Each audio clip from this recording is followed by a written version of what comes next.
সমুদ্র দেখতে খুবই ভালো লাগে, আর যদি সমুদ্রতে যাওয়ার সৌভাগ্য হয় তাহলে তো কথাই নাই। অনেক দিন পর কক্সবাজার গিয়েছিলাম, খুবই ভালো লেগেছে। আসলে আমি এতবার কক্সবাজার গিয়েছি যে আমার কক্সবাজারের নাম শুনলেই আর যেতে ইচ্ছে করতো না। অনেক বছর পর কক্সবাজার যে আমার যে এত ভালো লাগবে আমি নিজেও জানি নি। আমার তো এখন মন চাচ্ছে আমি আবার চলে যাই, সমুদ্রের প্রেমে পড়ে গিয়েছিলাম গাইস। আসলে অনেক ভালো লেগেছে এবারের ট্যুরটা। এটা ছিল কক্সবাজারের ফার্স্ট ডে। আমরা গোসল করতে করতে সন্ধ্যা পার করে ফেলেছিলাম, আর আমাদের হোটেলের সাথেই একটা খাবারের হোটেল ছিল যেটা থেকে আমরা প্রতিদিন খেয়েছি খুবই রিজনেবল প্রাইসে। এই তো সন্ধ্যাতে আমরা আসলাম খেতে, আমাদের জন্য এই খাবারগুলো আমরা অর্ডার করে গিয়েছিলাম। এখানে মাছ ছিল, তারপর গরু মাংস ছিল, মুরগির মাংস ছিল, আর একটা ভর্তা প্ল্যাটার ছিল। সেখানে ছিল আলু ভর্তা, বালাচাও ভর্তা, ঢেঁড়স ভাজি, কহি ভাজি, 2 ধরনের ভাজি ছিল। খুবই মজা ছিল, বালাচাওটা অসম্ভব মজা ছিল। তারপর রুমে যে কিছুক্ষণ রেস্ট নিয়ে আমরা সুগন্ধা বিচের সামনে এখানে আমরা বেশ কয়েকটা স্ট্রিট ফুড ট্রাই করি। এই যে আইসক্রিমটা নিয়েছিলাম, আইসক্রিমটা তেমন একটা মজা লাগেনি আমার কাছে। এই যে দেখতে পাচ্ছেন সুফেনও ট্রাই করছে, সুফেনের কাছেও ভালো লাগেনি। পরে সোহা খেয়েছে, তার এক্সপ্রেশনটা দেখেন শুধু, মানে বলছে এটা তো মজা নাম্মু। পরে সোহাকে দিই, সোহার কাছে ভালো লাগে। আসলে সবার টেস্ট বার তো আর এক না। তারপর আমরা ফুচকা দেখে ফুচকা খাই, বাট ফুচকাটাও ভালো ছিল না। আসলে আমাদের নাজিরাবাজারের ফুচকা এত মজা, বাকি কোথার ফুচকা আর ভালো লাগে না।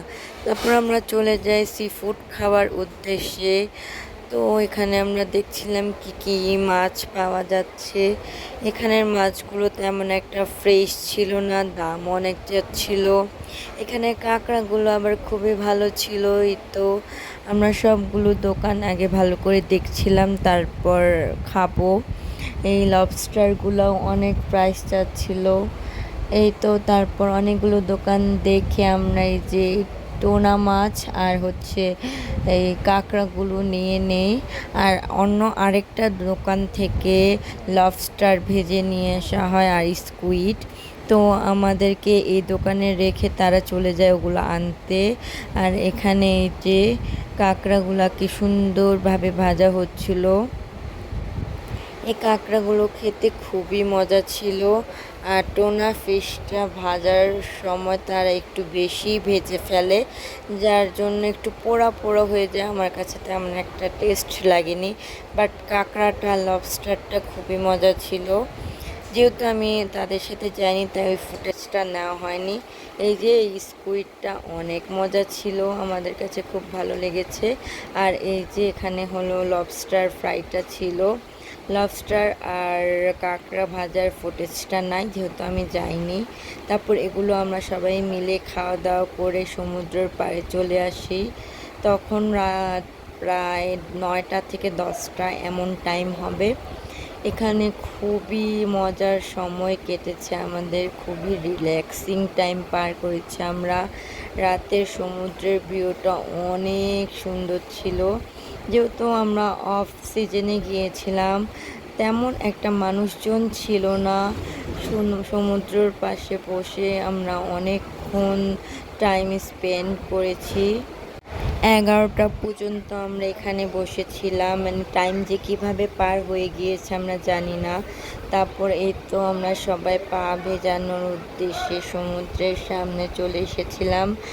আর রাত্রের সমুদ্রের আওয়াজটা কী যে সুন্দর, মানে বলে বোঝাতে পারবো না। আমি ফার্স্টেই বললাম যে আমার প্রায় অনেকবারই কক্সবাজার যাওয়া হয়েছিল কয়েক বছর আগে, বাট আমার তখন যাওয়ার পর পর আমার আর কক্সবাজারে যাওয়ার রুচি চলে গিয়েছিল। বাট এই টাইমটায় যাওয়ার পর অনেক বছর পর আমি গিয়েছি, আর আমার এত ভালো লাগবে আমি মানে বলে বোঝাতে পারবো না।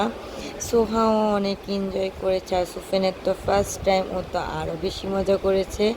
ও তো এখন আমাকে এই ভিডিওগুলো দেখে আর প্রতিদিন বলে যে চলো আম্মু আমরা আবার যাই।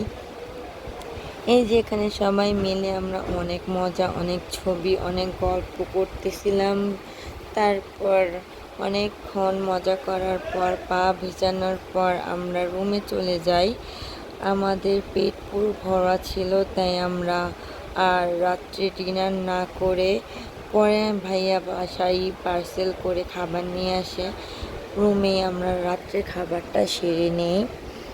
এই তো দেখেন সোহা কি সুন্দর একা একা ঘুরে বেড়াচ্ছে। সোহার পাপা কোথায় আমি জানি না, সুফিয়ানকে নিয়ে হয়তো এখানে সেখানে আছে। আসলে সুফিয়ান তো ছোট, তাকে দেখে রাখতে হয়, আর সোহা যেহেতু বড় আর ফুপ্পিদের সাথে সে অনেক এনজয় করে, আমাকেও তার প্রয়োজন পড়ে না। আজকে এ পর্যন্তই। ভিডিওটি ভালো লাগলে লাইক কমেন্ট করে পাশে থাকবেন। আল্লাহ হাফেজ।